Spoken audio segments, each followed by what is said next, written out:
কি ব্যাপার, তুমি এরকম বাসর করে ফুল দিয়ে এগুলি কি করে রেখেছো? কাবাডির কোড বানিয়েছি। কাবাডির কোর্ট তৈরি করেছো মানে? তুমি কি বাসরে তো আমার সাথে কি কাবাডি খেলবে নাকি? হ্যাঁ খেলবো, সব সময় দেখি তোমরা ছেলেরা মেয়েদেরকে ডমিনেট করে চলাফেরা করো, তাই ভাবলাম আজকে রাতে তোমাকে একটা চ্যালেঞ্জ দেবো। যদি তুমি জিতো তাহলে হচ্ছে এই বাড়ির কর্তা তুমি হবে, আর যদি আমি জিতি তাহলে কিন্তু বাড়ির কর্তা আমি হব। রাজি? আমাকে চ্যালেঞ্জ জানানো হচ্ছে তাই না? Challenge accepted. তবে একটা কথা মনে রাখবে, তুমি যতই ক্লাব ক্যাপ্টেন বা ডিস্ট্রিক্ট চ্যাম্পিয়ন হও না কেন, আমি ছেলে আর তুমি মেয়ে, তুমি ওর সাথে কখনোই পারো। এই যে মিস্টার, আমাকে হারানো এত সহজ না। কে ডান? ওকে, তোমরা মেয়েরা তো আমাদের ছেলেদের নামে আজীবন বদনাম করেই গেলা। ঠিক আছে, যাও রেডি ফার্স্ট, তোমাকে আগে সুযোগ দিলাম। কাবাডি কাবাডি কাবাডি কাবাডি কাবাডি। কাবাডি কাবাডি কাবাডি কাবাডি কাবাডি।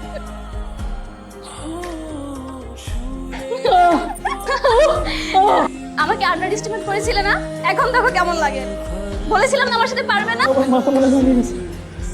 এবার মেনেছো তো আমি এই ঘরের কর্তা? মহারানী, আপনি যা বলেন।